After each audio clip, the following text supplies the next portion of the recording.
ಎಲ್ಲರಿಗೂ ನಮಸ್ಕಾರ. ಇವತ್ತು ನಾನು ನಿಮಗೆ 10ನೇ ತರಗತಿಯ ಅಧ್ಯಾಯ 4 ಹ್ಯಾಂಡ್ಬಾಲ್ ಬಗ್ಗೆ ನಾನು ಇವತ್ತು ನಿಮಗೆ ತಿಳಿಸ್ಕೊಡ್ತಾ ಇದ್ದೀನಿ.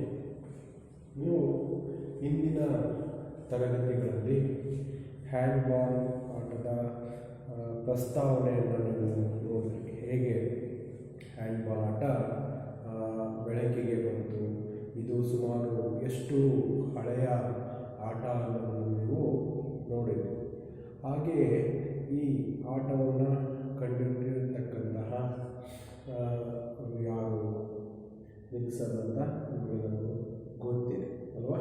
ಇಷ್ಟನ್ನೆಲ್ಲ ತಿಳ್ಕೊಂಡ್ರೆ ಇತಿಹಾಸ, ಇದ್ರ ಬಗ್ಗೆ ಯಾರು ಕಂಡುಹಿಡಿದ್ರು, ಹೇಗೆ ಪ್ರಚಲಿತಕ್ಕೆ ಬೆಳಕಿಗೆ ಬಂತು ಈ ಹ್ಯಾಂಡ್ಬಾಲ್ ಆಟ, ಇತ್ತೀಚಿನ ವಿದ್ಯಮಾನಗಳಲ್ಲಿ ಈ ಹ್ಯಾಂಡ್ಬಾಲ್ ಆಟ ಹೇಗೆ ಬೆಳಕಿಗೆ ಬಂತು ಅನ್ನೋದನ್ನು, ಹಾಗೆ ಯಾವ್ಯಾವ ಒಲಿಂಪಿಕ್ಗಳಲ್ಲಿ ಪುರುಷರು ಮತ್ತು ಮಹಿಳೆಯರು ಈ ಹ್ಯಾಂಡ್ಬಾಲ್ ಆಟವನ್ನು ಒಲಿಂಪಿಕ್ಸಲ್ಲಿ ಆಡಿದರು, ಯಾವಾಗ ಸೇರಿಸಿದರು ಅನ್ನೋದನ್ನು ಕೂಡ ನೀವು ತಿಳ್ಕೊಂಡಿರಿ ಅಲ್ವಾ?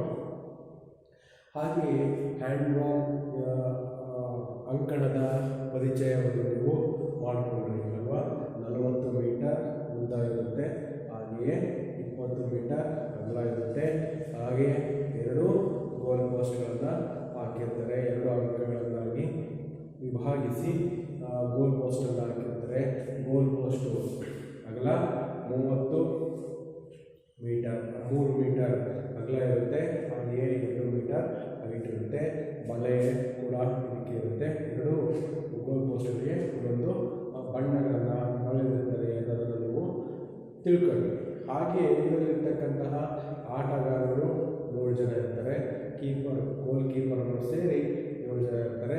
ಅವರನ್ನು ಬಿಟ್ಟು ಗೋಲ್ ಕೀಪರನ್ನು ಬಿಟ್ಟು 6 ಜನ ಆಡ್ತಾರೆ ಅನ್ನೋದನ್ನು ಕೂಡ ನೀವು ತಿಳ್ಕೊಳ್ಳಿ. ನಂತರ ನೀವು ಆ ಬಾಲನ್ನು ನೀವು ತಿಳ್ಕೊಳ್ಳಿ, ಎಷ್ಟು ಯಾವ ಬಣ್ಣ 18 to 14 ಎಷ್ಟಿರುತ್ತೆ, 14 to 24 ಎಷ್ಟಿರುತ್ತೆ ಅನ್ನೋದನ್ನು ನೀವು ತಿಳ್ಕೊಳ್ಳಿ. ಅದರಲ್ಲಿ ಪುರುಷರಿಗೆ ಬಾಲ್ ವೆಯ್ಟ್ ಎಷ್ಟಿರುತ್ತೆ, ಹಾಗೆಯೇ ಸ್ತ್ರೀಯರಿಗೆ ಬಾಲ್ ವೆಯ್ಟ್ ಎಷ್ಟಿರುತ್ತೆ ಅನ್ನೋದನ್ನು ನೀವು ತಿಳ್ಕೊಳ್ಳಿ ಅಲ್ವಾ? ಹಾಗೆ ನೀವು ನೆಟ್ ಬಗ್ಗೆ ನೀವು ತಿಳ್ಕೊಂಡಿದ್ದೀರ. ನೆಟ್ಟು ಎಷ್ಟು ಹೈಟ್ ಇರುತ್ತೆ, ಎಷ್ಟು ಅಗಲ ಇರುತ್ತೆ, ಇದರಿಂದ ಏನು ಅನುಕೂಲ ಇದೆ, ಈ 6 ಜನ ಏನೇನು ಆಟ ಆಡ್ತಾರೆ, ಅವರು ಎಲ್ಲ ನಿಂತ್ಕೊಂಡಿರ್ತಾರೆ ಅನ್ನೋದನ್ನು ಕೂಡ ನೀವು ತಿಳ್ಕೊಳ್ಳಿ. ಹಾಗಾದರೆ ನಂತರ ಇದರಲ್ಲಿ ಬರ್ತಕ್ಕಂಥ ನಿಯಮಗಳನ್ನು ಕೂಡ ನೀವು ತಿಳ್ಕೊಳ್ಳಿ. ವೇಳೆ ಇದನ್ನು ಎಷ್ಟು 30 ನಿಮಿಷ 60 ನಿಮಿಷ 1 ಗಂಟೆಯಲ್ಲಿ 30 ನಿಮಿಷ ಆಟ ಆಡಿಸ್ತಾರೆ. ಹಾಗೆಯೇ ಎಷ್ಟು ನಿಮಿಷ ಬ್ರೇಕ್ ಕೊಡ್ತಾರೆ, 20 ನಿಮಿಷ ಬ್ರೇಕ್ ಕೊಡ್ತಾರೆ, ಮತ್ತೆ 30 ನಿಮಿಷ ಆಟ ಆಡಿಸ್ತಾರೆ. ಹಾಗೆ 25 ನಿಮಿಷ ಆಟ ಆಡಿಸ್ತಾರೆ, 10 ನಿಮಿಷ ಬ್ರೇಕ್ ಕೊಡ್ತಾರೆ, ಹಾಗೆ 25 ನಿಮಿಷ ಆಟ ಆಡಿಸ್ತಾರೆ. ನಂತರ 10 ನಿಮಿಷ 5 ನಿಮಿಷ ಆಟ ಆಡಿಸ್ತಾರೆ, 1 ನಿಮಿಷ ಬ್ರೇಕ್ ಕೊಡ್ತಾರೆ, ಮತ್ತೆ 5 ನಿಮಿಷ ಆಟ ಆಡಿಸ್ತಾರೆ. ಮತ್ತು ಅದೇ ಕಂಟಿನ್ಯೂಟಿ ಸಮ ಆದರೆ 5 ನಿಮಿಷ ಆಟ ಆಡಿಸ್ತಾರೆ, 1 ನಿಮಿಷ ಬ್ರೇಕ್ ಕೊಡ್ತಾರೆ, ಮತ್ತೆ 5 ನಿಮಿಷ ಆಟ ಆಡ್ತಾರೆ ಅಂತ ನೀವು ವೇಳೆಯನ್ನು ಕೂಡ ನೀವು ತಿಳ್ಕೊಂಡ್ರಿ ಅಲ್ವಾ? ಹಾಗೆ ಕೆಲವು ನಿಯಮಗಳನ್ನು ತಿಳ್ಕೊಂಡ್ರಿ. ನೀವು ಎಲ್ಲೆಲ್ಲಿ ಯಾರ್ಯಾರು ಎಲ್ಲೆಲ್ಲಿ ನಿಂತ್ಕೋಬೇಕಾಗುತ್ತೆ, ಎಲ್ಲೆಲ್ಲಿ ಯಾರ್ಯಾರು ಪ್ಲೇಸಿಂಗ್ಸ್ ಇರುತ್ತೆ ಅನ್ನೋದನ್ನು ತಿಳ್ಕೊಂಡ್ರಿ. ನಂತರ ಥ್ರೋ ಆಫ್ ಮಾಡೋದ್ರ ಮುಖಾಂತರ ಸೆಂಟ್ರ್ ಪಾಸಿಂದ ಅವರು ಆಟವನ್ನು ಪ್ರಾರಂಭ ಮಾಡ್ತಾರೆ ಅನ್ನೋದನ್ನು ನೀವು ತಿಳ್ಕೊಂಡ್ರಿ ಅಲ್ವಾ? ಇಷ್ಟು ನೀವು ತಿಳ್ಕೊಂಡ್ರಿ. ಆವಾಗ 7 ಜನ ಆಟ ಆಡ್ತಾ ಇದ್ರು, ಈಗ 7+5 ಅಲ್ವಾ? 7+5 ಜನ, 7 ಜನ ಆಟ ಆಡ್ತಾರೆ, +5 ಜನ ಎಕ್ಸ್ಟ್ರಾ ಪ್ಲೇಯರ್ ಇರ್ತಾರೆ ಅನ್ನೋದನ್ನು ಕೂಡ ನೀವು ತಿಳ್ಕೊಂಡ್ರಿ. ಅಂಕಣದಲ್ಲಿ 7 ಜನ ಇರ್ತಾರೆ ಮತ್ತು ಎಕ್ಸ್ಟ್ರಾ ಪ್ಲೇಯರ್ಗಳು ಇರ್ತಾರೆ ಅನ್ನೋದನ್ನು ತಿಳ್ಕೊಂಡ್ರಿ. ಹಾಗೆಯೇ ಅದು ಹಿಂದಿನ ತರಗತಿಗಳಲ್ಲಿ ನೀವು ತಿಳ್ಕೊಂಡಿರ್ತಕ್ಕಂತಹ ಪರಿಚಯ. ಹಾಗಾದರೆ ನೀವು ಈ 10ನೇ ತರಗತಿಯ ಹ್ಯಾಂಡ್ಬಾಲ್ನಲ್ಲಿ ನೀವು ಈ ಪಾಠದಲ್ಲಿ ಬರ್ತಕ್ಕಂತಹ ಪ್ರಮುಖ ಅಂಶಗಳು ಯಾವುವಪ್ಪ ಅಂತಂದರೆ, ಹ್ಯಾಂಡ್ಬಾಲ್ ಆಟಗಾರರ ಪರಿಚಯ, ಯಾರು ಹ್ಯಾಂಡ್ಬಾಲ್ ಆಟವನ್ನು ಹೆಚ್ಚು ಆಡ್ತಾ ಇದ್ರು ಅನ್ನೋದನ್ನು ಈ ಪಾಠದಲ್ಲಿ ನಾವು ಓದ್ತೀವಿ. ಹಾಗೆ ವಿವಿಧ ಹಂತಗಳಲ್ಲಿ ನಡೆಯುವ ಪಂದ್ಯಗಳು ಯಾವುವು, ಈ ಹ್ಯಾಂಡ್ಬಾಲ್ ಆಟದಲ್ಲಿ ವಿವಿಧ ಹಂತಗಳಲ್ಲಿ ನಡೆಯತಕ್ಕಂತಹ ಪಂದ್ಯಗಳು ಯಾವುವು ಅನ್ನೋದನ್ನು ಈ ಪಾಠದಲ್ಲಿ ನಾವು ನೋಡ್ತೀವಿ ಅಲ್ವಾ. ಹೀಗೆ ನಾವು ರಾಷ್ಟ್ರ ಮತ್ತು ರಾಜ್ಯ, ರಾಷ್ಟ್ರ ಮತ್ತು ಅಂತಾರಾಷ್ಟ್ರೀಯ ಕ್ರೀಡಾ ಪ್ರಶಸ್ತಿಗಳನ್ನು ಕುರಿತಾಗಿ ನಾವು ಅಧ್ಯಯನವನ್ನು ಕೂಡ ನಾವು ಮಾಡಿದ್ದೀವಿ. ಹಾಗಾದರೆ ಪ್ರಸಕ್ತ ಪಾಠದಲ್ಲಿ ನಾವು ಹ್ಯಾಂಡ್ಬಾಲ್ ಆಟದ ಅಂತಾರಾಷ್ಟ್ರೀಯ ಆಟಗಾರರು ಮತ್ತು ವಿವಿಧ ಹಂತಗಳಲ್ಲಿ ನಡೆಯತಕ್ಕಂತಹ ಪಂದ್ಯಾಟಗಳ ಬಗ್ಗೆ ನಾವು ಈ ಪಾಠದಲ್ಲಿ ನಾವು ತಿಳ್ಕೊಳ್ಳೋಣ. ಹಾಗಾದರೆ ಈ ಅಂತಾರಾಷ್ಟ್ರೀಯ ಆಟಗಾರರ ಪರಿಚಯವನ್ನು ನಾವು ನೋಡೋದಾದ್ರೆ, ನೀವು ಈ ಪಾಠದಲ್ಲಿ ಟಾಲೆಂಟ್ ದೊಶೆಬೋ ಅಂತ ಟಾಲೆಂಟ್ ದೊಶೆಬೋ ಬಗ್ಗೆ ನಾವು ತಿಳ್ಕೋಬೇಕಾಗುತ್ತೆ. ಜಾಕ್ಸನ್ ರಿಚರ್ಡ್ಸನ್ ಅನ್ನೋರ ಬಗ್ಗೆ ನಾವು ತಿಳ್ಕೋಬೇಕಾಗುತ್ತೆ. ಡೇನಿಯಲ್ ಸ್ಟಿಫನ್ ಅನ್ನೋರ ಬಗ್ಗೆ ತಿಳ್ಕೋಬೇಕಾಗುತ್ತೆ. ಹಾಗೆಯೇ ಹೆನ್ನಿಂಗ್ ಪಿಂಚ್ ಅಂತಕ್ಕಂಥವ್ರ ಬಗ್ಗೆ ನಾವು ತಿಳ್ಕೋಬೇಕಾಗುತ್ತೆ.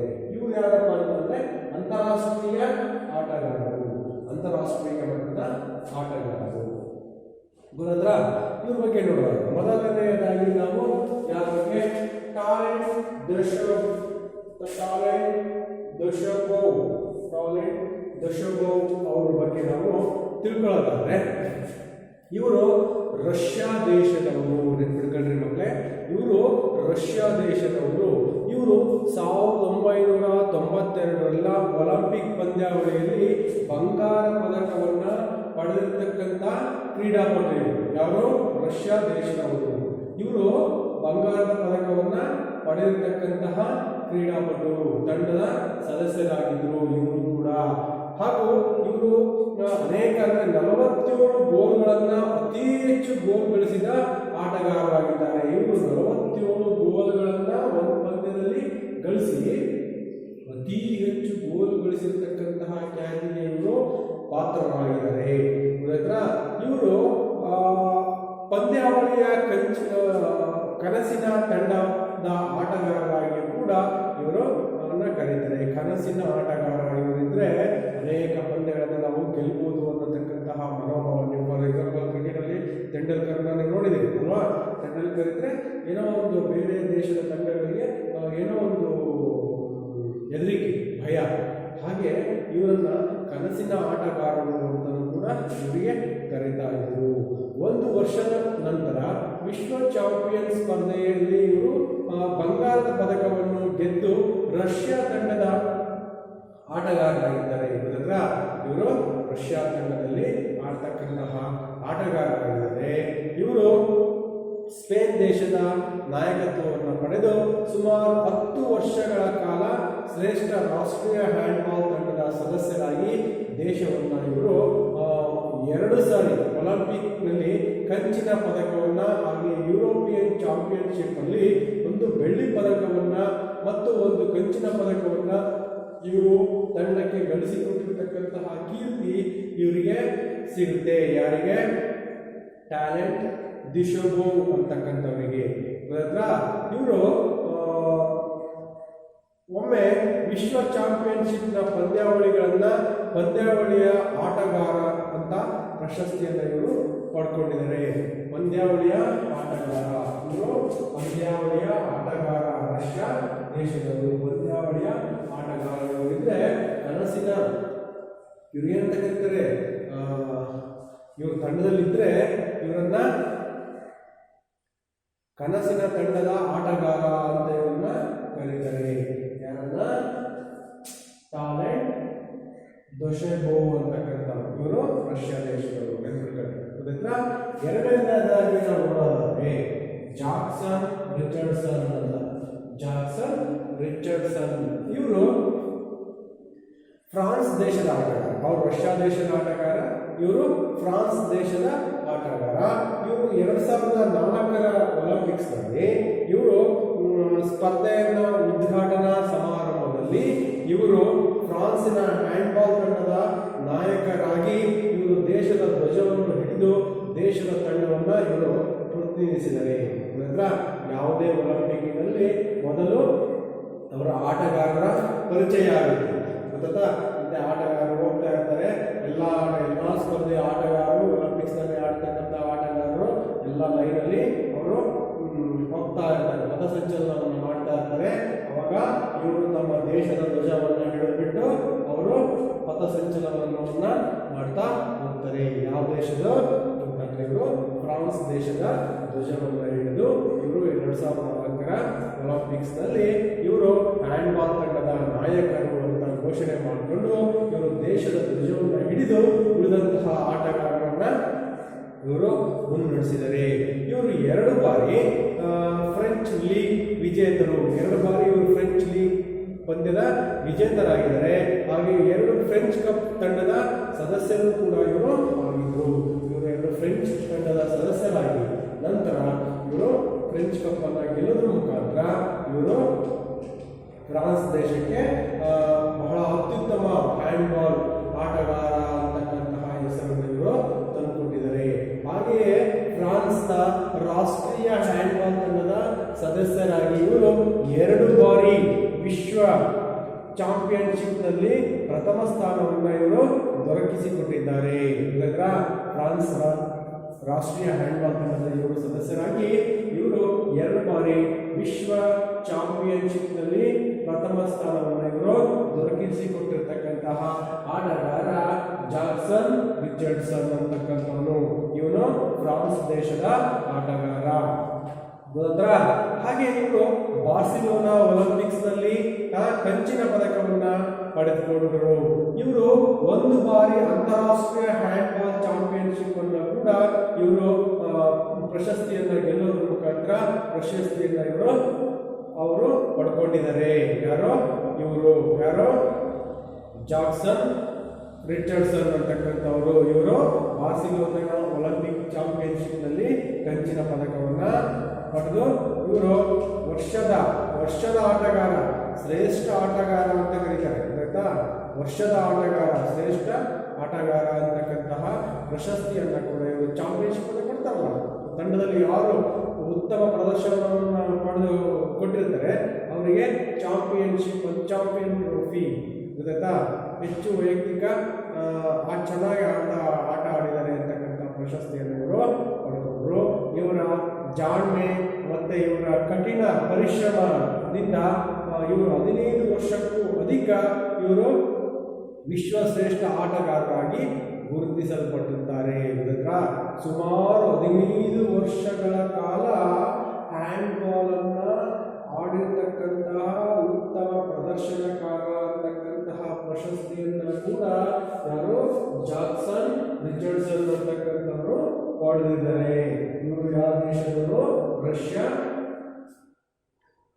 ಯಾವ ದೇಶದವರು? ಫ್ರಾನ್ಸ್ ದೇಶದವರು. ಇವರು ಟ್ಯಾಲೆಂಟ್ ದುಶೆಬೆ, ಇವರು ರಷ್ಯಾ ದೇಶದವರು. ನೆನಪಿಟ್ಕೊಳ್ರಿ, ಇವರು ರಷ್ಯಾ ದೇಶದವರು. ಯಾರು? Talant Dujshebaev. ಇವರು ಫ್ರಾನ್ಸ್ ದೇಶದವರು. ಯಾರು? ಜಾಕ್ಸನ್ ರಿಚರ್ಡ್ಸನ್ ಅಂತಕ್ಕಂಥವ್ರು. ಅರ್ಥ ಆಯ್ತಾ ಮಕ್ಕಳೇ? ಹಾಗಾದ್ರೆ ನಾವು ಈಗ ಮೂರನೇದಾಗಿ ಡೇನಿಯಲ್ ಸ್ಟಿಫನ್ ಅಂತಕ್ಕಂಥವ್ರು. ಈ ಡೇನಿಯಲ್ ಸ್ಟಿಫನ್ ಅಂತಕ್ಕಂಥವ್ರು ಇವರು ಜರ್ಮನ್ ದೇಶದವರು.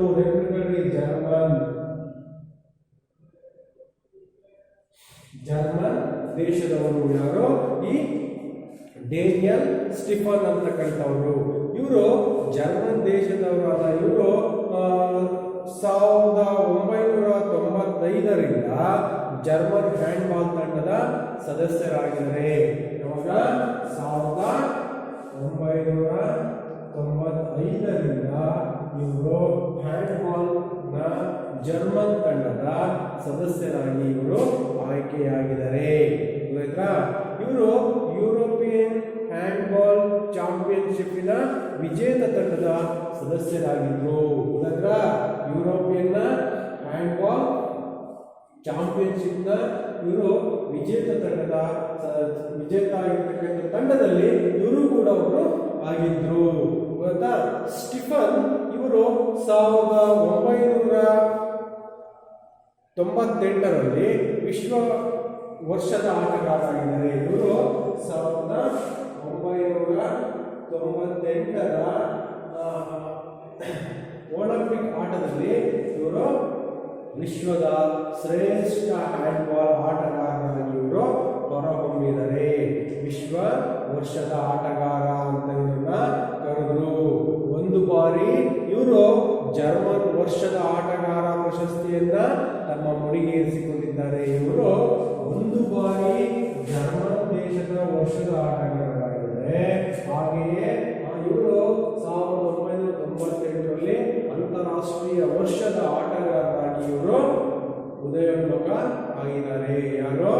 Daniel Stephen. ಇವರು ಎಲ್ಲಿರಪ್ಪ ಅಂತಂದ್ರೆ ಜರ್ಮನ್ ದೇಶದವರು. ಅರ್ಥ ಮಾಡ್ಕೊಂಡ್ರ? 95ರಿಂದ ಇವರು ಜರ್ಮನ್ ದೇಶದ ತಂಡದಲ್ಲಿ ಆಟ ಆಡ್ತಾ ಇದ್ದಾರೆ. ಹಾಗೆ ಇವರು ಹ್ಯಾಂಡ್ಬಾಲ್ ಚಾಂಪಿಯನ್ಶಿಪ್ ನ ವಿಜೇತ ತಂಡದ ಸದಸ್ಯರು ಕೂಡ ಆಗಿದ್ರು. ಇವರು 1998ರಲ್ಲಿ ವಿಶ್ವದ ವರ್ಷ ಆಟಗಾರರಾಗಿಯೂ ಹಾಗೆ ಜರ್ಮನ್ ದೇಶದ ವರ್ಷದ ಪ್ರಶಸ್ತಿಯನ್ನು ಇವರು ಪಡ್ಕೊಂಡ್ರು. ಯಾರು? Daniel Stephen. ಹಂಗಾದ್ರೆ ನೆಕ್ಸ್ಟ್ ನಾವು ನೋಡೋದಾದ್ರೆ ಹೆನ್ನಿಂಗ್ ಫ್ರಿಂಚ್ ಅಂತ ಕರೀತಾರೆ. ಹೆನ್ನಿಂಗ್ ಫ್ರಿಂಚ್ ಗೊತ್ತಾ? ಹೆನ್ನಿಂಗ್ ಫ್ರಿಂಚ್ ಇವರು ಯಾವ ದೇಶದವರು ಅಂದ್ರೆ ಇವರು ಕೂಡ ಜರ್ಮನ್ ದೇಶದವರು.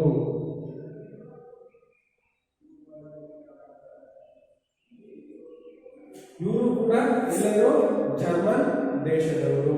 ನೆನಪಿಟ್ಕೊಳ್ಳಿ. ಇವರು ಹೆನ್ನಿಂಗ್ ಫಿಂಚ್ ಅಂತಕ್ಕಂಥವರು ಜರ್ಮನ್ ದೇಶದವರಾದ ಇವರು ಜರ್ಮನ್ ಹ್ಯಾಂಡ್ಬಾಲ್ ತಂಡದ ಸುಪ್ರಸಿದ್ಧ ಗೋಲ್ ಕೀಪರ್ ಆಗಿದ್ರು. ಯಾರು? ಇವರು ಫಿಂಚ್ ಅಂತಕ್ಕಂಥವರು ಗೋಲ್ ಕೀಪರ್ ಆಗಿದ್ರು. Goal keeper.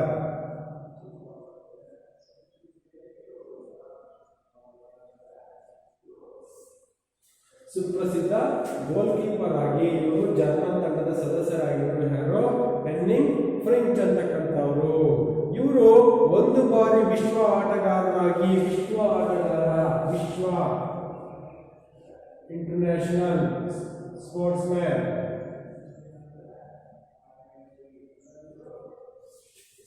ಇವರು ವಿಶ್ವ ಆಟಗಾರರಾಗಿ ಇವರು ಒಂದು ಬಾರಿ ಪ್ರಶಸ್ತಿಯನ್ನ ಇವರು ಪಡ್ಕೊಂಡಿದ್ರು. ನಂತರ ಇವರು ಕೀಪರ್ ಆಗಿ ಆಯ್ಕೆಯಾಗಿದ್ರು.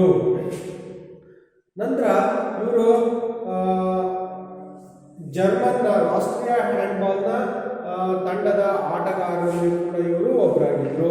ಜರ್ಮನ್ ತಂಡವನ್ನ ಸ್ಪೀಡನ್ನಲ್ಲಿ ನಡೆದಿರತಕ್ಕಂತಹ ಯುರೋಪಿಯನ್ ಚಾಂಪಿಯನ್ಶಿಪ್ ನಲ್ಲಿ ಇವರು ದ್ವಿತೀಯ ಸ್ಥಾನವನ್ನ ಪಡೆಯೋದ್ರ ಮೂಲಕ ಪೋರ್ಚುಗಲ್ನಲ್ಲಿ ನಡೆದಿರತಕ್ಕಂತಹ ವಿಶ್ವ ಚಾಂಪಿಯನ್ಶಿಪ್ ನಲ್ಲಿ ಇವರು ಪ್ರಥಮ ಪಂದ್ಯದ ರಾಷ್ಟ್ರೀಯ ಆಟಗಾರರಾಗಿದ್ದ. ಇವರ ಈ 2000ನೇ ಪಂದ್ಯ ಇದಾಗಿತ್ತು. ಗೊತ್ತಾ? ಇವರೆಷ್ಟು ಪ್ರಥಮ ಪೋರ್ಚುಗಲ್ನಲ್ಲಿ ನಡೆದಿರ್ತಕ್ಕಂಥ ವಿಶ್ವ ಚಾಂಪಿಯನ್ಶಿಪ್ ನಲ್ಲಿ ಪ್ರಥಮ ಸ್ಥಾನವನ್ನು ಪಡೆಯೋದ್ರ ಮೂಲಕ ಇವರು 200ನೇ ಆಟದ ಪಂದ್ಯವಾಗಿತ್ತು. 200ನೇ ಆಟದ ಪಂದ್ಯವಾಗಿತ್ತು. ಇವರು ಜರ್ಮನ್ ತಂಡದ ಅತ್ಯಂತ ಮಹತ್ವಪೂರ್ಣ ಆಟಗಾರ. ಯಾಕಪ್ಪ ಅಂದ್ರೆ ಮೇನ್ ಗೋಲ್ ಕೀಪರ್ ಆಗಿಬಿಟ್ಟು ಆಗಿದ್ರು. ಜರ್ಮನ್ ತಂಡದ ಮಹತ್ವಪೂರ್ಣ ಬಹಳ ಮುಖ್ಯವಾಗಿ ಆಡ್ತಕ್ಕಂಥ ಇಂಡಿಯನ್ ತಂಡದಲ್ಲಿ ವಿರಾಟ್ ಕೊಹ್ಲಿ ನೋಡ್ತಿರಲ್ಲ, ಹಾಗೆಯೇ ಜರ್ಮನ್ ತಂಡದಲ್ಲಿ ಹೆನ್ನಿಂಗ್ ಫಿಂಚ್ ಅಂತಕ್ಕಂಥವನು ಗೋಲ್ ಕೀಪರ್ ಇದ್ದಾನೆ ಅಂತಂದ್ರೆ ತಮ್ಮ ವಿರುದ್ಧ ತಂಡಕ್ಕೆ ಎಲ್ಲಿಲ್ಲದ ಭಯ ಇರ್ತಾ ಇತ್ತು. ಗೊತ್ತಾ? ಮಹತ್ವಪೂರ್ಣ ಆಟಗಾರರಲ್ಲಿ ಇವರು ಕೂಡ ಒಬ್ಬರಾಗಿದ್ರು. ಹಾಗಾದ್ರೆ ನಾವು ಟ್ಯಾಲೆಂಟ್ ದಶಕದ ಬಗ್ಗೆ ನಾವು ತಿಳ್ಕೊಂಡ್ರಿ. ಇವರು ರಷ್ಯಾದ ಆಟಗಾರರು. ಜಾಕ್ಸನ್ ರಿಚರ್ಡ್ಸನ್ ಅಂತಕ್ಕಂಥವರು ಫ್ರಾನ್ಸ್ನ ಆಟಗಾರರು. ಡೇನಿಯಲ್ ಸ್ಟಿಫನ್ ಅಂತಕ್ಕಂಥವರು ಜರ್ಮನ್ನ ಆಟಗಾರರು. ಹಾಗೆಯೇ ಹೆನ್ನಿಂಗ್ ಫಿಂಚ್ ಅಂತಕ್ಕಂಥವರು ಜರ್ಮನಿನ ಆಟಗಾರರು. ಹಾಗೆಯೇ ಇವರು ಗೋಲ್ ಪೋಸ್ಟಿನ ಕೀಪರ್ ಆಗಿದ್ರು. ಗೋಲ್ ಕೀಪರ್ ಕೂಡ ಇವರು ಕಾರ್ಯವನ್ನು ನಿರ್ವಹಿಸಿದ್ರು ಅನ್ನೋದನ್ನ ನಾವು ಈ ಪಾಠದಲ್ಲಿ ತಿಳ್ಕೊಂಡಿದ್ವಿ ಅಲ್ವಾ? ಹಾಗಾದ್ರೆ ಈ ಆಟದಲ್ಲಿ ಬರ್ತಕ್ಕಂತಹ ನಾವು ವಿವಿಧ ಹಂತಗಳಲ್ಲಿ ನಡೆಯತಕ್ಕಂತಹ ಹ್ಯಾಂಡ್ಬಾಲ್ನ ಪಂದ್ಯಾವಳಿಗಳನ್ನು ನಾವು ನೋಡೋದಾದ್ರೆ ಯಾವ್ಯಾವ ಪಂದ್ಯಾವಳಿಗಳನ್ನು ನಾವು ನೋಡ್ತೀವಿ ಅಂದ್ರೆ ರಾಜ್ಯ ಮಟ್ಟದ ಮಟ್ಟದ ಸ್ಪರ್ಧೆಗಳನ್ನು ಆಯೋಜನೆ ಮಾಡ್ತಾರೆ ಹ್ಯಾಂಡ್ಬಾಲಲ್ಲಿ. ಹಾಗೆಯೇ ರಾಷ್ಟ್ರ ಮಟ್ಟದ ಸ್ಪರ್ಧೆಗಳನ್ನು ಕೂಡ ಆಯೋಜನೆ ಮಾಡ್ತಾರೆ. ಹಾಗೆಯೇ ಅಂತಾರಾಷ್ಟ್ರೀಯ ಮಟ್ಟದ ಸ್ಪರ್ಧೆಗಳನ್ನು ಕೂಡ ಈ ಆಟದಲ್ಲಿ ಆಯೋಜನೆ ಮಾಡ್ತಾ ಹೋಗ್ತಾರೆ. ಹಾಗಾದ್ರೆ ನಾವು ರಾಜ್ಯ ಮಟ್ಟದ ಸ್ಪರ್ಧೆಗಳು ಯಾವ್ಯಾವು ಅಂತ ಅಂದ್ರೆ 12 ವರ್ಷ ವಯಸ್ಸಿನೊಳಗೆ ಯಾರ್ಯಾರು ಬರ್ತಾರೆ? 12 ವರ್ಷದ ಅಂಡರ್ 12 12 ವರ್ಷದ ಒಳಗಿರತಕ್ಕಂಥವ್ರು. 0ಇಂದ 12 ವರ್ಷದ ಒಳಗಿರತಕ್ಕಂತಹ ಆಟಗಾರರಲ್ಲಿ ಬಾಲಕ ಬಾಲಕಿಯರ ಪಂದ್ಯಾವಳಿಗಳನ್ನ ನಡೆಸ್ತಾ ಹೋಗ್ತಾರೆ. ನಂತರ 0ಇಂದ 15 ವರ್ಷದ ಆಟಗಾರರ ವಯೋಮಿತಿಗೆ ಒಳಪಟ್ಟಂತಹ ಕ್ರೀಡಾಪಟುಗಳ ಬಾಲಕ ಬಾಲಕಿಯರ ಪಂದ್ಯಾವಳಿಗಳನ್ನ ನಡೆಸ್ತಾರೆ. ಹಾಗೆಯೇ ಅಂಡರ್ 19 ಅಂತಂದ್ರೆ 19 ವರ್ಷ ವಯಸ್ಸಿನ ಒಳಗಿರ್ತಕ್ಕಂತಹ ಬಾಲಕ ಬಾಲಕಿಯರ ಪಂದ್ಯಾವಳಿಗಳನ್ನು ಕೂಡ ಆಯೋಜನೆ ಮಾಡ್ತಾರೆ. ಹಾಗೆಯೇ ಪುರುಷರ ಅಸೋಸಿಯೇಷನ್ ಅಂತಕ್ಕಂತಹ ಒಂದು ಅಸೋಸಿಯೇಷನ್ ಸಂಸ್ಥೆಯು ಕೂಡ ಇರುತ್ತೆ. ಆ ಸಂಸ್ಥೆಯು ಅಂಡರ್ 12, ಅಂಡರ್ 15, ಅಂಡರ್ 19 ಅಂತಕ್ಕಂತಹ ಪಂದ್ಯಗಳನ್ನು ನಡೆಸ್ತಾರೆ. ಇದು ರಾಜ್ಯ ಮಟ್ಟದ ಸ್ಪರ್ಧೆಗಳಾಗಿರ್ತವೆ. ಇನ್ನು ಕ್ರಿಕೆಟ್ ಅಲ್ಲೂ ಕೂಡ ಇರುತ್ತೆ. ಅಂಡರ್ 19 ವಿಶ್ವಕಪ್ ವರ್ಲ್ಡ್ ಕಪ್ ಇರುತ್ತೆ. ಅದರಲ್ಲಿ ಯಾವ ಚೆನ್ನಾಗಿ ಮಾಡ್ತಾರೆ ಅವನ್ನ ನಾವು ಮುಂದಿನ ತಂಡಗಳಿಗೆ ಆಯ್ಕೆ ಮಾಡ್ಕೊಳ್ತೀವಿ. ಹಾಗೆ ಅಂಡರ್ 19 ಮೇಲ್ಗಡೆ ಇರ್ತಕ್ಕಂತಹ ತಂಡಗಳಿಗೆ ನಾವು ಇಂಟರ್ನ್ಯಾಷನಲ್ ಸ್ಪರ್ಧೆಗಳ ಬಗ್ಗೆ ನಾವು ಕ್ರೀಡಾಪಟುಗಳನ್ನು ಆಯ್ಕೆ ಮಾಡ್ತಾ ಹೋಗ್ತೀವಿ. ಇವತ್ತು ರಾಜ್ಯ ಮಟ್ಟದ ಸ್ಪರ್ಧೆಗಳನ್ನು ನಾವು ನೋಡಿದ್ರೆ ಇದರಲ್ಲಿ 0ಇಂದ 12 ವರ್ಷದೊಳಗಡೆ, 0ಇಂದ 15 ವರ್ಷದೊಳಗಡೆ, 0ಇಂದ 19 ವರ್ಷದೊಳಗಿನ ಪುರುಷ ಮತ್ತು ಮಹಿಳೆಯರ ಪಂದ್ಯಗಳನ್ನ, ಹಾಗೆಯೇ ಪುರುಷರಿಗಾಗಿ ಇದಕ್ಕೆ ಹ್ಯಾಂಡ್ಬಾಲ್ ಅಸೋಸಿಯೇಷನ್ ಅಂತಕ್ಕಂತಹ ಸ್ಪರ್ಧೆಗಳನ್ನ ಕೂಡ ನಾವು ಆಯೋಜನೆ ಮಾಡ್ತೀವಿ. ಈ ಆಯೋಜನೆ ಮಾಡೋದ್ರ ಮುಖಾಂತರ ನಾವೇನ್ ಮಾಡ್ತೀವಿಪ್ಪ ಅಂತಂದ್ರೆ ಸ್ಪರ್ಧಾಳುಗಳನ್ನ ಕ್ರೀಡಾಪಟುಗಳನ್ನ ಆಯ್ಕೆ ಮಾಡ್ಕೊಂತ ಹೋಗ್ತೀವಿ. ಹಾಗಾದ್ರೆ ನಾವು ರಾಜ್ಯ ಮಟ್ಟದ ಸ್ಪರ್ಧೆಗಳ ಬಗ್ಗೆ ನಮಗೆ ಗೊತ್ತಾಯ್ತು. ನೆಕ್ಸ್ಟ್ ರಾಷ್ಟ್ರ ಮಟ್ಟದ ಸ್ಪರ್ಧೆಗಳನ್ನು ನಾವು ನೋಡೋದಾದ್ರೆ ಇದರಲ್ಲಿ ಸೀನಿಯರ್ ನ್ಯಾಷನಲ್ ಚಾಂಪಿಯನ್ಶಿಪ್ ಅಂತ ಕರಿತೀವಿ. ಸೀನಿಯರ್ ನ್ಯಾಷನಲ್ ಚಾಂಪಿಯನ್, ಸೀನಿಯರ್ ಅಂತಂದ್ರೆ 19 ವರ್ಷದ ಮೇಲ್ಪಟ್ಟವರು. 19 ವರ್ಷದ ಮೇಲ್ಪಟ್ಟಿರ್ತಕ್ಕಂತಹ ಕ್ರೀಡಾಪಟುಗಳನ್ನು ನಾವು ಸೀನಿಯರ್ ನ್ಯಾಷನಲ್ ಚಾಂಪಿಯನ್ಶಿಪ್ ಅಲ್ಲಿ ಆಡಲು ಅರ್ಹತೆಯನ್ನು ಅವರು ಪಡ್ಕೊಂಡಿರ್ತಾರೆ. ಹಾಗೆಯೇ ಫೆಡರೇಷನ್ ಕಪ್ ಅಂತ ನಡೆಸ್ತಾರೆ. ಫೆಡರೇಷನ್ ಕಪ್ ಅಂತಲೂ ಕೂಡ ನಡೆಸ್ತಾರೆ. ಅಂತರ್ವಲಯ ಅಂದ್ರೆ ಇಂಟರ್ ಝೋನ್, ಅಂತರ್ವಲಯ ಇಂಟರ್ ಝೋನ್. ನೀವು ಈಗ ಪ್ರೀಮಿಯರ್ ಲೀಗ್ ಅಂತ ಕರಿತೀವಲ್ಲ, ಪ್ರೀಮಿಯರ್ ಲೀಗ್ ರಾಜ್ಯಗಳ ನಡುವೆ ರಾಜ್ಯಗಳು ತಂಡಗಳ ನಡುವೆ ನಡೆಯತಕ್ಕಂತಹ ಕ್ರೀಡಾ ಪಂದ್ಯಗಳನ್ನ ನಾವು ಪ್ರೀಮಿಯರ್ ಲೀಗ್ ಅಂತ ಕರಿತೇವೆ. ಹಾಗೆಯೇ ಇದರಲ್ಲೂ ಕೂಡ ಫೆಡರೇಷನ್ ಕಪ್ ಅಂತ ಮಾಡ್ತಾ ಇದ್ರು. ಹಾಗೆಯೇ ಅಂತರ್ವಲಯ ಇಂಟರ್ ಝೋನ್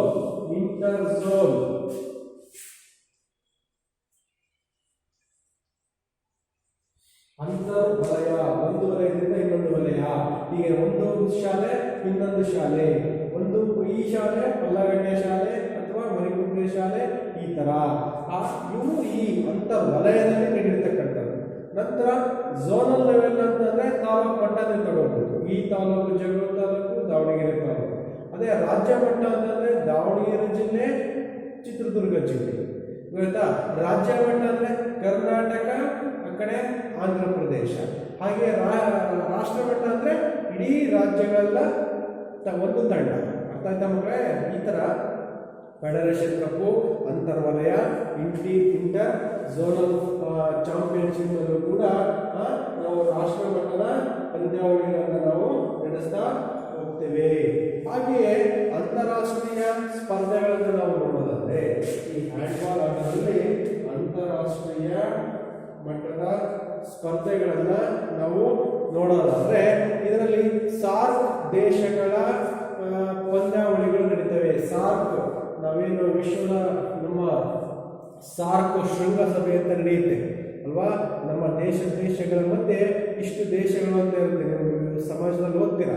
ಆ ಇಷ್ಟು ದೇಶಗಳ ಮಧ್ಯೆ ನಡೆಯತಕ್ಕಂತಹ ಸಾರ್ಕ್ ಶೃಂಗಸಭೆ, ಈ ಶೃಂಗಸಭೆಯಲ್ಲಿ ಯಾವ್ಯಾವ ದೇಶಗಳು ಭಾಗವಹಿಸಿದರೆ ಆ ದೇಶದಲ್ಲಿ ಇರತಕ್ಕಂತಹ ಹ್ಯಾಂಡ್ಬಾಲ್ ತಂಡಗಳು ಯಾವ್ಯಾವಿದಾವೆ ಎಲ್ಲರೂ ಸೇರಿ ಆಡ್ತಕ್ಕಂತಹ ಪಂದ್ಯಾವಳಿಗಳು ಸಾರ್ಕ್ ದೇಶಗಳ ಪಂದ್ಯಾವಳಿಗಳು. ಹಾಗೆಯೇ ಕಾಮನ್ವೆಲ್ತ್ ಚಾಂಪಿಯನ್ಶಿಪ್ ಅಂತ ನಾವು ಕರಿತೀವಿ, ಕಾಮನ್ವೆಲ್ತ್ ಗೇಮ್ಸ್ ಅಂತ ಕರಿತೀವಿ. ಅದು ಕೂಡ 4 ವರ್ಷಗಳಿಗೊಮ್ಮೆ ನಡೆಯುತ್ತೆ. ಕಾಮನ್ವೆಲ್ತ್ ರಾಷ್ಟ್ರಗಳು, ಎಷ್ಟು ಕಾಮನ್ವೆಲ್ತ್ ರಾಷ್ಟ್ರಗಳು ಸೇರ್ಕೊಂಡಿರ್ತವೆ, ಅಲ್ಲಿ ಎಷ್ಟು ತಂಡಗಳಿರ್ತವೆ, ಅದರಲ್ಲಿ ಮತ್ತೆ ಸೀನಿಯರ್ ಮತ್ತು ಜೂನಿಯರ್ ತಂಡಗಳು ವಿಭಾಗಗಳನ್ನಾಗಿ ನಾವು ಮಾಡ್ತೀವಿ ಇಲ್ಲಿ ಕಾಮನ್ವೆಲ್ತ್ ಚಾಂಪಿಯನ್ಶಿಪ್ ನಲ್ಲಿ. ಹಾಗೆಯೇ ಏಷ್ಯನ್ ಚಾಂಪಿಯನ್ಶಿಪ್, ಏಷ್ಯಾ ಖಂಡ, ಈ ಏಷ್ಯಾ ಖಂಡದಲ್ಲಿ ಎಷ್ಟು ರಾಷ್ಟ್ರಗಳು ಬರ್ತವೆ ಆ ರಾಷ್ಟ್ರಗಳ ಮಧ್ಯೆ ನಾವು ನಡೆದಿರ್ತಕ್ಕಂತಹ ಏಷ್ಯನ್ ಚಾಂಪಿಯನ್ಶಿಪ್ ಅನ್ನು ಕೂಡ ಆಯೋಜನೆ ಮಾಡ್ತೇವೆ. ಹಾಗೆಯೇ ಏಷ್ಯನ್ ಗೇಮ್ಸ್ ನೋಡಿದ್ರೆ ಅದೆಲ್ಲ ಗೊತ್ತಿದೆ. ಏಷ್ಯನ್ ಗೇಮ್ಸ್ ನಲ್ಲಿ ನಾವು ಈ ಹ್ಯಾಂಡ್ಬಾಲ್ ಪಂದ್ಯಾವಳಿಗಳನ್ನು ನಾವು ಆಯೋಜನೆ ಮಾಡ್ತಾ ಹೋಗ್ತೇವೆ. ಹಾಗೆಯೇ ಜೂನಿಯರ್ ಮತ್ತು ಸೀನಿಯರ್ ಪುರುಷ ಮತ್ತು ಮಹಿಳೆಯರ ವಿಶ್ವಕಪ್ ಕೂಡ ನಾವು ನಡೆಸ್ತೇವೆ. ಈ ಹ್ಯಾಂಡ್ಬಾಲ್ನಲ್ಲಿ ಪುರುಷ ಮತ್ತು ಮಹಿಳೆಯರ ವಿಶ್ವಕಪ್ ಕೂಡ, ಜೂನಿಯರ್ ಮತ್ತು ಸೀನಿಯರ್ ಮಹಿಳೆಯರು ಮತ್ತು ಪುರುಷರ ವಿಶ್ವಕಪ್ ಕೂಡ ನಡೆಯುತ್ತೆ. ಇದ್ರ ಹತ್ರ ನೆನ್ಪಿಟ್ಕೊಳ್ರಿ, ರಾಷ್ಟ್ರ ಮಟ್ಟದ ಸ್ಪರ್ಧೆಗಳು ಯಾವಪ್ಪ ಅಂತಂದ್ರೆ ಸಾರ್ಕ್ ದೇಶಗಳ ಮಧ್ಯೆ ನಡೆಯತಕ್ಕಂತಹ ಪಂದ್ಯಗಳು, ಕಾಮನ್ವೆಲ್ತ್ ದೇಶಗಳ ನಡುವೆ ನಡೆಯತಕ್ಕಂತಹ ಪಂದ್ಯಗಳು, ಹಾಗೆಯೇ ವಿಶ್ವ ಚಾಂಪಿಯನ್, ಹಾಗೆಯೇ ಏಷ್ಯನ್ ಗೇಮ್ಸ್, ಮತ್ತೆ ಜೂನಿಯರ್ ಮತ್ತು ಸೀನಿಯರ್ ಪುರುಷ ಮತ್ತು ಮಹಿಳೆಯರಿಗೆ ನಡೆಯತಕ್ಕಂತಹ ವಿಶ್ವಕಪ್ ಪಂದ್ಯಾಟಗಳು, ಸ್ಪರ್ಧೆಗಳನ್ನು ನಾವು ಇದರಲ್ಲಿ ಆಯೋಜನೆ ಮಾಡ್ತೇವೆ. ಹಾಗಾದ್ರೆ ತಿಳಿದಾಯ್ತು ರಾಜ್ಯ ಮಟ್ಟದ ಸ್ಪರ್ಧೆಗಳು ಯಾವ್ಯಾವು, ರಾಷ್ಟ್ರ ಮಟ್ಟದ ಸ್ಪರ್ಧೆಗಳು ಯಾವ್ಯಾವು, ಹಾಗೆ ಅಂತಾರಾಷ್ಟ್ರೀಯ ಮಟ್ಟದ ಸ್ಪರ್ಧೆಗಳು ಯಾವ್ಯಾವು ಅನ್ನೋದನ್ನ ನೀವು ತಿಳ್ಕೊಂಡ್ರಿ. ಇಷ್ಟು ಈ ಹ್ಯಾಂಡ್ಬಾಲ್ 10ನೇ ತರಗತಿಯ ಹ್ಯಾಂಡ್ಬಾಲ್ ಚಾಪ್ಟರ್ನಲ್ಲಿ ಬರ್ತಕ್ಕಂತಹ ಗುಂಪು ಆಟಗಳಲ್ಲಿ ಬರ್ತಕ್ಕಂತಹ ಈ ಪ್ರಮುಖ ಅಂಶಗಳನ್ನು ನಾವು ನೋಡಿದ್ವಿ. ಏನಂತಂದ್ರೆ ಹ್ಯಾಂಡ್ಬಾಲ್ ಆಟದ ಪರಿಚಯವನ್ನು ನೋಡಿದ್ವಿ. ಹ್ಯಾಂಡ್ಬಾಲ್ ಆಟಗಾರರ ಪರಿಚಯ ಯಾರಪ್ಪ ಅಂತಂದ್ರೆ Talant, Dujshebaev, Jackson, Richardson, Daniel, Stephan ಮತ್ತೆ ಹೆನ್ನಿಂಗ್ ಫ್ರಿಂಚ್. ಟಾಲೆಂಟ್ ವಿಷಯದವರು ಯಾರು, ರಷ್ಯಾ ದೇಶದವರು, ಜಾಕ್ಸನ್ ಅನ್ನೋರು ಫ್ರಾನ್ಸ್ನವರು, ಡೇನಿಯಲ್ ಸ್ಟೀಫನ್ ಅನ್ನೋರು ಜರ್ಮನಿಯವರು, ಹೆನ್ನಿಂಗ್ ಫ್ರಿಂಚ್ ಅನ್ನೋರು ಅವರು ಜರ್ಮನಿಯವರು, ಇವರು ಗೋಲ್ ಕೀಪರ್ ಆಗಿದ್ರು. ಹಾಗೆಯೇ ರಾಜ್ಯ ಮಟ್ಟದ ಸ್ಪರ್ಧೆ, ರಾಷ್ಟ್ರ ಮಟ್ಟದ ಸ್ಪರ್ಧೆ, ಅಂತಾರಾಷ್ಟ್ರೀಯ ಮಟ್ಟದ ಸ್ಪರ್ಧೆಗಳನ್ನು ನಾವು ಈ ಆಟದಲ್ಲಿ ನೋಡಿದ್ವಿ. ಇಷ್ಟು ನೀವು ಈ ಚಾಪ್ಟರ್ಲಿ ನೀವು ತಿಳ್ಕೋಬೇಕಾಗುತ್ತೆ. ಆದರೆ ಇದರಲ್ಲಿ ಬರ್ತಕ್ಕಂತಹ ಪ್ರಶ್ನೆಗಳನ್ನು ನಾವು ನೋಡೋದಾದ್ರೆ ನಾವು DNEL ಸಿಂಪಲ್ ಆಗಿ ಬರ್ತಕ್ಕಂಥ 1 ಮಾರ್ಕ್ಸಿಗೆ ಬರ್ತಕ್ಕಂತಹ ಪ್ರಶ್ನೆಗಳನ್ನು ನೀವು ಮಾಡಬೇಕಾಗುತ್ತೆ, ಆನ್ಸರ್ ಮಾಡ್ಕೊಂಡು ಬರಬೇಕಾಗುತ್ತೆ. ಕ್ವಶನ್ ನಂಬರ್ ಏನಪ್ಪ ಅಂದರೆ ಡೇನಿಯಲ್ ಸ್ಟೀಫನ್ ಇವರು 1 ಬಾರಿ ಯಾವ ಪ್ರಶಸ್ತಿಯನ್ನು ಪಡ್ಕೊಂಡ್ರು, ಹಾಗೆ ಟಾಲೆಂಟ್ ದೊಶೆಗೋವ್ ಇವರು ಯಾವ ದೇಶದ ಪ್ರಸಿದ್ಧ ಹ್ಯಾಂಡ್ಬಾಲ್ ಯಾವ ದೇಶದ ಪ್ರಸಿದ್ಧ ಆಟಗಾರರಾಗಿದ್ದರು, ಹಾಗೆಯೇ ಫ್ರಾನ್ಸ್ ದೇಶದ ಪ್ರಸಿದ್ಧ ಹ್ಯಾಂಡ್ಬಾಲ್ ಆಟಗಾರ ಜಾಕ್ಸನ್ ರಿಚರ್ಡ್ಸನ್ ಅವರು ಯಾವ ಒಲಿಂಪಿಕ್ ಸ್ಪರ್ಧೆಯಲ್ಲಿ ಇವರು ನಾಯಕರಾಗಿ ಭಾಗವಹಿಸಿದ್ರು ಅಂತಕ್ಕಂಥದ್ದನ್ನು ನೀವು ನೋಡ್ಬೇಕು, ಬರೀಬೇಕಾಗುತ್ತೆ. 1 ಅಂಕದ ಪ್ರಶ್ನೆಗಳು ಏನೇನು ಕೇಳ್ತಾರಪ್ಪ ಅಂದರೆ ಟಾಲೆಂಟ್ ದೊಶೆಗೋವ್ ಅವರ ಸಾಧನೆ ಬಗ್ಗೆ ಬರೀತಿರಲ್ಲ, ಹಾಗೆಯೇ ಜಾಕ್ಸನ್ ರಿಚರ್ಡ್ಸನ್ ಅವರ ಬಗ್ಗೆ ಬರೆಯಿರಿ, ಡೇನಿಯಲ್ ಸ್ಟೀಫನ್ ಬಗ್ಗೆ ಬರೆಯಿರಿ, ರಾಜ್ಯ ಮಟ್ಟದಲ್ಲಿ ನಡೆಯುವ ಹ್ಯಾಂಡ್ಬಾಲ್ ಪಂದ್ಯಾವಳಿಗಳು ಯಾವ್ಯಾವು, ರಾಷ್ಟ್ರ ಮಟ್ಟದಲ್ಲಿ ನಡೆಯುವ ಹ್ಯಾಂಡ್ಬಾಲ್ ಪಂದ್ಯಾವಳಿಗಳು ಯಾವ್ಯಾವು, ಯಾವುದಾದರೂ 4 ರಾಷ್ಟ್ರೀಯ ಮಟ್ಟದ ಹ್ಯಾಂಡ್ಬಾಲ್ ಸ್ಪರ್ಧೆಗಳನ್ನು ಬರೆಯಿರಿ ಅಂತ ಕೇಳ್ತಾರೆ. ಇಷ್ಟು ಈ ಆಟದಲ್ಲಿ ಬರ್ತಕ್ಕಂತಹ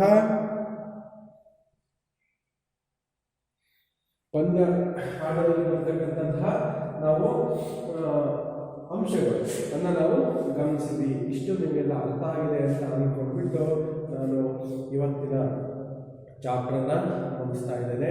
ನೆಕ್ಸ್ಟ್ ಮುಂದಿನ ಚಾಪ್ಟರು ಬಾಸ್ಕೆಟ್ಬಾಲ್. ಗೊತ್ತಾಯ್ತಾ? ಬಾಸ್ಕೆಟ್ಬಾಲ್ ಬಗ್ಗೆ ನೋಡೋಣ. ಹಾಗೆಯೇ ಇವತ್ತಿನ ಕರೋನಾ ವೈರಸ್ಸಿಂದ ಸುಮಾರು ಕೋವಿಡ್-19ಇಂದ ಇಷ್ಟೆಲ್ಲ ಅನಾಹುತಗಳಾಗಿವೆ. ಅದರಿಂದ ನೀವು ಕಂಪಲ್ಸರಿ ಮಾಸ್ಕ್ ಹಾಕ್ಕೊಂಡು ನಡೆಯಿರಿ.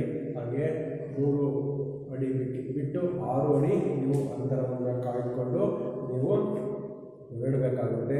ಹಾಗೆ ಎಲ್ಲಿಂದಲೂ ಬಂದರೂ ಕೂಡ ನೀವು ಹ್ಯಾಂಡ್ ವಾಶನ್ನು ಮಾಡಬೇಕಾಗುತ್ತೆ. ಸೋಪಿಂದನಾದರೂ ತೊಳೆಯಿರಿ ಅಥವಾ ಸ್ಯಾನಿಟೈಸರ್ ಹಾಕ್ಕೊಂಡು ನೀವು ವಾಶ್ ಮಾಡ್ಕೋಬೇಕಾಗುತ್ತೆ, ಅಂತರವನ್ನು ಕಾಯ್ಕೊಳ್ಬೇಕಾಗುತ್ತೆ. ಹಾಗೆ ನಿಮಗೆ ಅನಿಸಿದಾಗ ನೀವು ಸ್ನಾನ ಮಾಡಿ ಶುಚಿತ್ವವನ್ನು ಕಾಪಾಡಿ ಈ ವೈರಸ್ ಮುಕ್ತ ದೇಶವನ್ನಾಗಿ ಮಾಡಬೇಕಪ್ಪ ಅಂತ ಹೋರಾಟವನ್ನು ಮಾಡ್ತಾ ನಾವು ಈ ಚಾಪ್ಟರ್ನ ಮುಗಿಸ್ತಾ ಇದ್ದೀನಿ. ಧನ್ಯವಾದ.